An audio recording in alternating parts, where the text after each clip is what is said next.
हो गया आंदोलन को दिल्ली के अंदर एलिगेशन लगाने से अलग कोई काम वहां की सरकारें नहीं कर रही। एलिगेशन पे एलिगेशन लगाते हैं। अगर सरदार वहां पे आए तो उनको खालिस्तानी बताया गया, अगर मुसलमान वहां पे आए तो पाकिस्तानी बताया गया। अगर कोई भी देश में आंदोलन करता है, अगर यहां के लोग आए तो कह लगे ये जाटू का आंदोलन है। मतलब एक बिरादरी को दूसरे से तोड़ने का काम ये सरकारें करती है। इन्होंने उत्तर प्रदेश के अंदर दंगे करवाए, यहां पे हिंदू मुस्लिम करवाए उत्तर प्रदेश में। ये हरियाणा के अंदर गए तो जाट और नॉन जाट की राजनीति करी।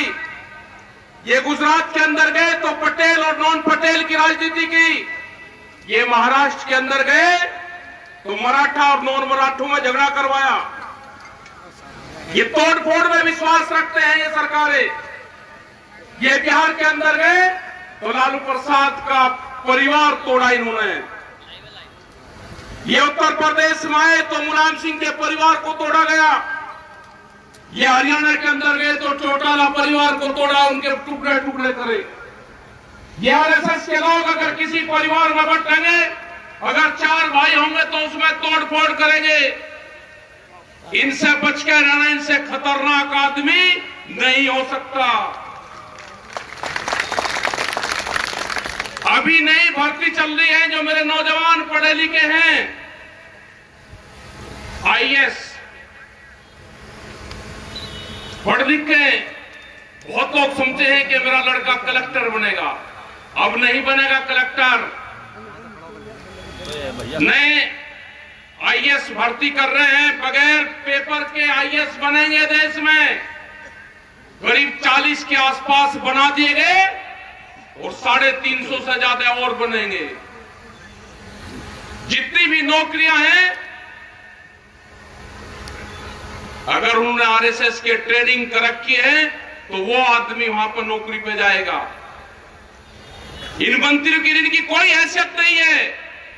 उनके घर पे जितने भी दिल्ली उत्तर प्रदेश में जहां जहां इनकी सरकारें हैं, एक मंत्री के घर पे नागपुर से आदमी तय होता है कि वो तुम्हारे घर में रहेगा। उसके खाने पीने का इंतजाम करोगे, तुम्हारे ऑफिस में एक अलग से आदमी रहेगा।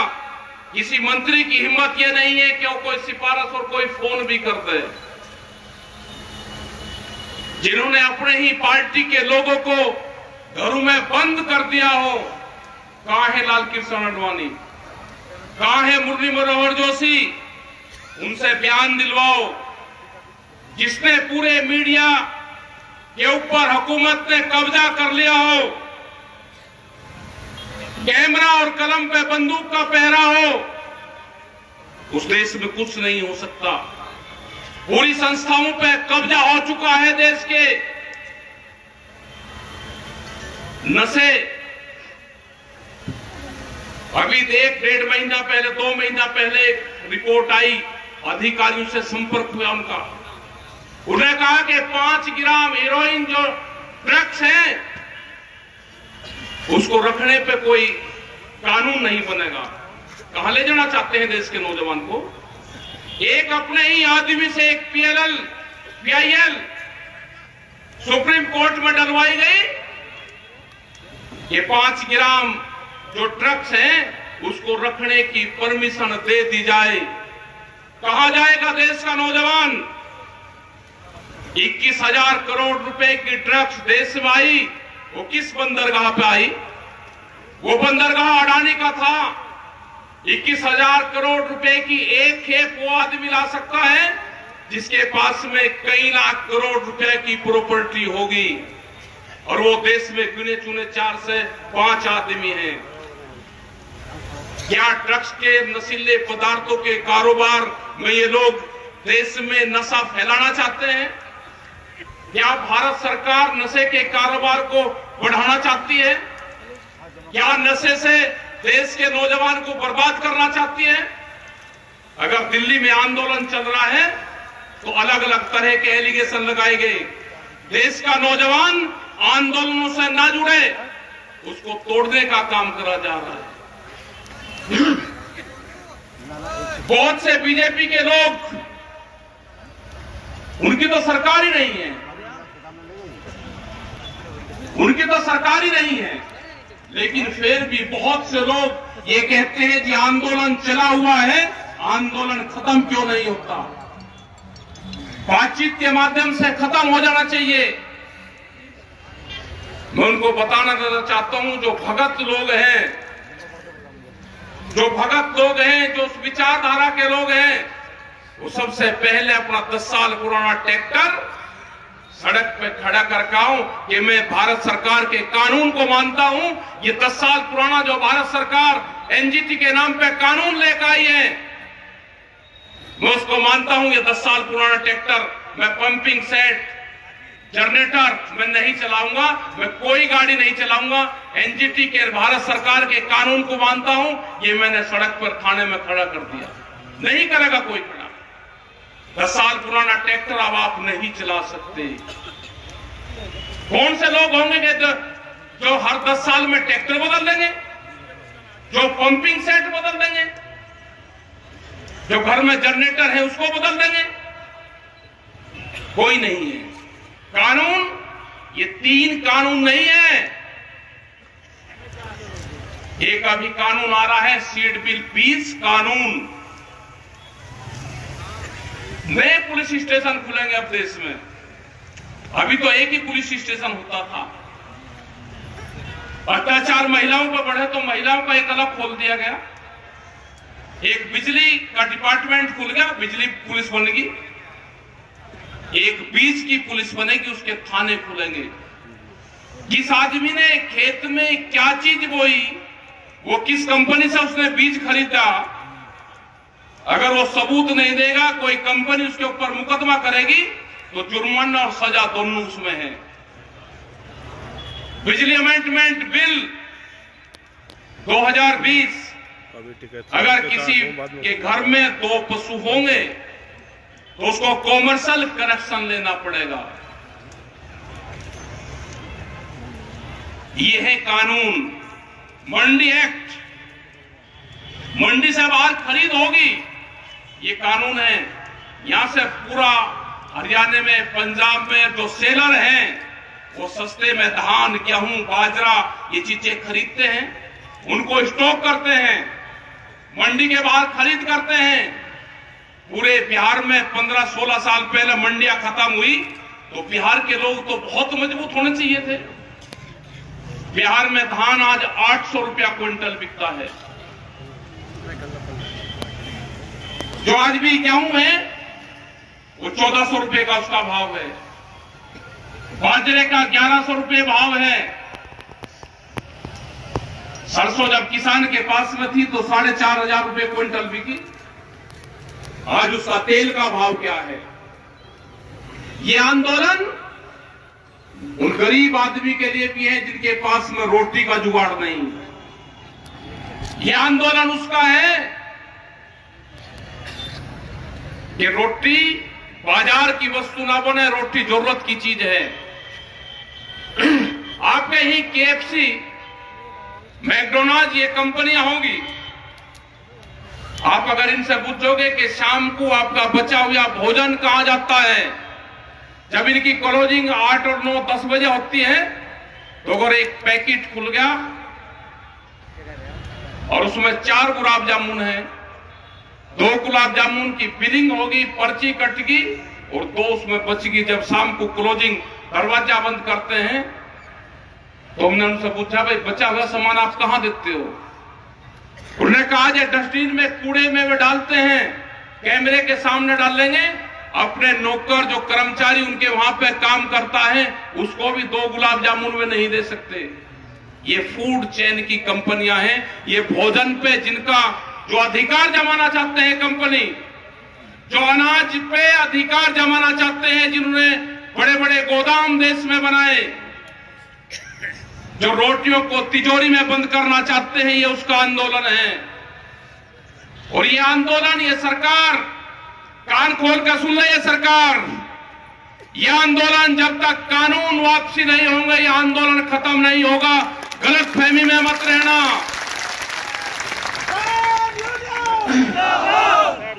तुम्हारा इलाज बंगाल के अंदर करा, जो दवाई देनी थी वो बंगाल के अंदर तुमको दवाई दी, तुमको इलाहाबाद में हरियाणा के अंदर दवाई दी। इलेक्शन हो रहा है, बहुत बड़ी भारी वोटों से वहां पे जिस विधायक ने इस्तीफा दिया था संयुक्त मोर्चे के नाम पे, उसकी बड़ी जीत इलाहाबाद में होगी। हरियाणा के अंदर तुम्हें जहां जहां जरूरत होगी, ये किसान संगठन, ये मजदूर देश का तुम्हें दवाई देने का काम करेगा। ये गुंडागर्दी की सरकार जो कहते हैं कि उत्तर प्रदेश से गुंडाराज खत्म करा है, उत्तर प्रदेश में गुंडा राज का स्थापित हुआ है। उत्तर प्रदेश में सरकारी बंदूक का इस्तेमाल आपने किया है। ये आने वाले टाइम पे नहीं होगा। जिस तरह से जिला पंचायत में आपने किया, वो देश और दुनिया की जनता ने देखा। यही ये लोग जो आने वाले विधानसभा होंगे उसमें करना चाहते हैं। तो आप लोग तैयार रहना, दवाई इनको देनी पड़ेगी। बगैर दवाई के इनका कोई इलाज नहीं है। ये बार बार कहते हैं कि रास्ते बंद कर रखे हैं, वहां पे रास्ते बंद भारत सरकार ने किए हैं। और हमने कहा कि जब भी रास्ते खुलेंगे 11 महीने के बाद में, सबसे पहले दिल्ली जाने का अधिकार हमारा है। ये लड़ाई लंबी चलेगी और जब भी आपको दिल्ली की कॉल होगी, इनके बहकाव में, प्रेस के बहकाव में मत आना, मीडिया के बहकाव में मत आना। ये हर रोज आपको बहकाने का काम करेंगे कि बॉर्डर सब खाली हो गए हैं। बॉर्डर कोई खाली नहीं हुआ। बॉर्डर पे आज भी ऐसे कैसे ही लोग बैठे हुए हैं। जिस दिन आपको बता जाएगा, अपना ट्रैक्टर सामान लेकर वहां पाना। हमने मंडी की तलाश कर ली है। देश के प्रधानमंत्री ने कहा कि मंडी से बाहर आप कहीं पे भी सामान बेच सकते हो, अपनी फसलों को बेच सकते हो। हमको मंडी मिली, पार्लियामेंट के आसपास, दिल्ली के पार्लियामेंट के आसपास मंडी है। यहाँ के पुलिस स्टेशन मंडियां हैं, यहाँ का डीएम एसएसपी का ऑफिस मंडी है।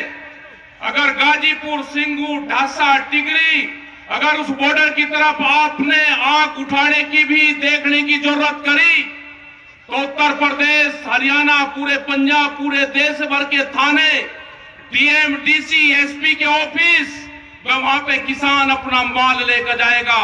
जरूरत नहीं करना, अगर हमारा एक झंडा, एक कार्यकर्ता भी वहां पे है, तो पूरे देश का किसान गाजीपुर, सिंगू, ढासा, टिगरी उन बॉर्डर पर बैठा हुआ है। आज भी बहुत जगह आंदोलन देश में चले हुए हैं। घबराने की जरूरत नहीं। देश की आजादी की लड़ाई 90 वर्ष तक चली थी। ये भी किसान, मजदूर, मेरे नौजवान जो साथी हैं, उसकी लड़ाई है, आजादी की लड़ाई है। ये लड़ाई लंबी चलेगी। ये लड़ाई कहां तक चलेगी उसका कोई अंदाजा नहीं। हमने कहा कि 26 नवंबर तक आपके पास में टाइम है।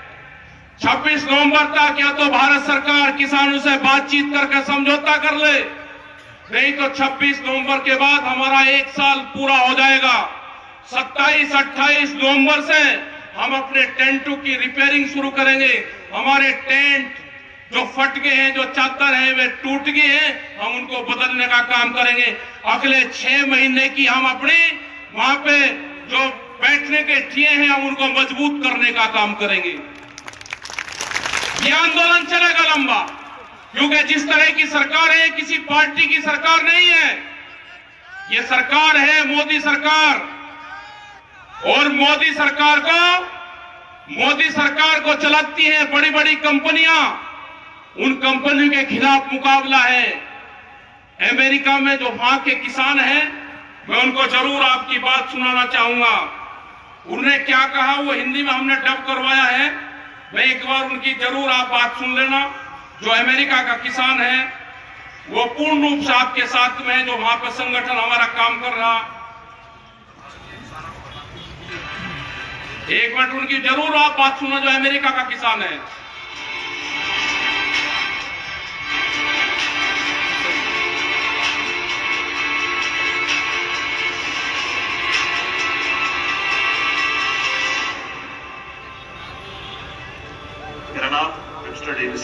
मिसौरी का एक रिटायर्ड फौजी और किसान हूँ। मैं भारतीय किसानों को बताना चाहूंगा कि मुझे उन पर बहुत फक्र है। उनका फैसला बिल्कुल जायज है। हम भी भारत के किसानों के एकदम साथ हैं। हम उनके संघर्ष को समझते हैं और उनकी मुश्किलों को भी।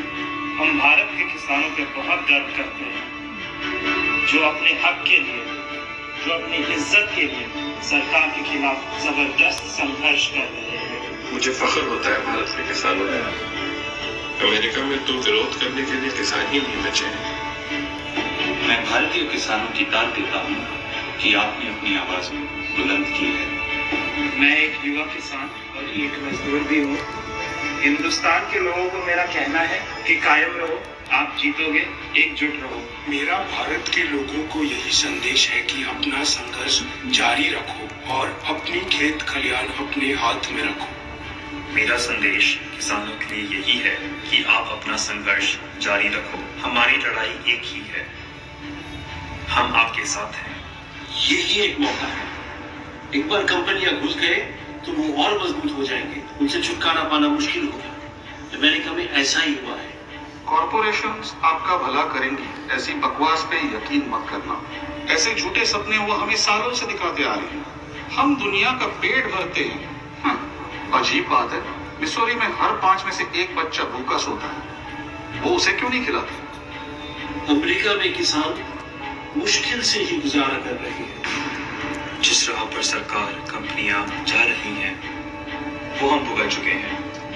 हमारे किसान ये सब देख चुके हैं, इसलिए वे भारत के किसानों को सावधान करना चाहते हैं कि ऐसा मत होने दें। सच बात तो ये है कि अमेरिकी किसान मायूस हो चुके हैं, उन्हें कुचल दिया गया है, वो थक चुके हैं। भारत की तरह यहाँ भी वो खुदकुशी कर रहे हैं। जो बच्चे खुशे किसान हैं वो कंपनियों से डर कर रहे थे। ये अमेरिका के किसान थे जिनका ऑडियो जो इंग्लिश में था वो हिंदी में डब करवाया गया, वो सुनाया गया और पूरी दुनिया की ये लड़ाई है। ये अकेले भारत की नहीं है, ये हालात पूरे देश में हुए हैं, पूरी दुनिया में हुए। जो बड़ी कंपनियां हैं उन्होंने कहा कि सोने पे व्यापार नहीं करना, अब मोबाइल पे व्यापार बहुत हो गया, अब भूख के ऊपर व्यापार करना है। भूख 1 साल में आदमी को 700 बार लगती है और सुनना जो महिलाएं पहनती हैं वो 1 साल में 17 बार पहनती है। तो भूख पे व्यापार करने का इन बड़ी कंपनियों ने ठान लिया है। आपकी जमीनें जाएंगी, ये इसमें नहीं लिखा हुआ है कॉन्ट्रैक्ट में, लेकिन जो हालात बने हुए हैं, फसलें हम दिन के उजाले में भी नहीं बेच पाते और जमीनें हम रात को भी अगर पैनामा करना चाहें तो जमीनें हमारी बिकती है। अपनी जमीन बचानी है, अपनी फसल और नस्ल बचानी है तो इस आंदोलन का हिस्सा बनो।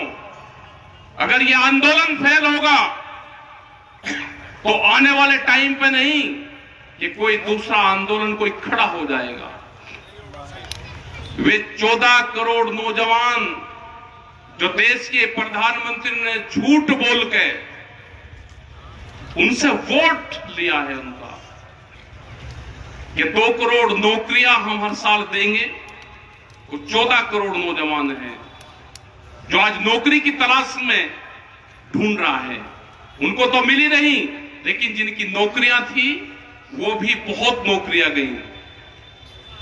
बहुत से संस्थान देश के बिखरे हैं, रेलवे, टेलीफोन, LIC, बहुत से संस्थान, समुद्र के किनारे रेलवे की खाली जमीनें, मंडियां, मध्य प्रदेश की 182 मंडियां बेच रही अभी।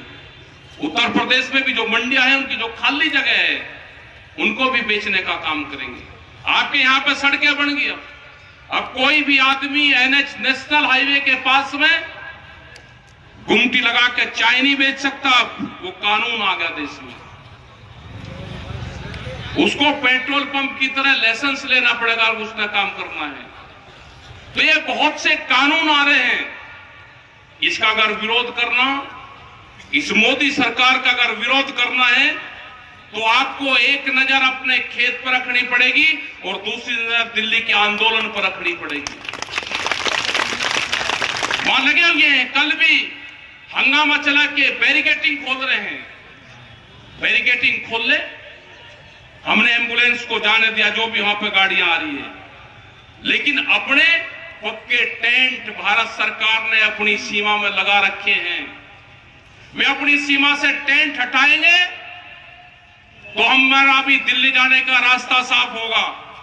एक भी गाड़ी, ये प्रेस के लोग हैं, हम एम्बुलेंस दूसरी गाड़ियां निकलवाते हैं, लेकिन अगर एक भी गाड़ी झंडा लगी किसानों की एक कार भी जाती है तो वह दिल्ली में प्रवेश नहीं कर पाती। ये कैसे बॉर्डर खुले हैं? ये पूर्ण रूप से देश के किसानों को, देश की जनता को भ्रमित कर रहे हैं।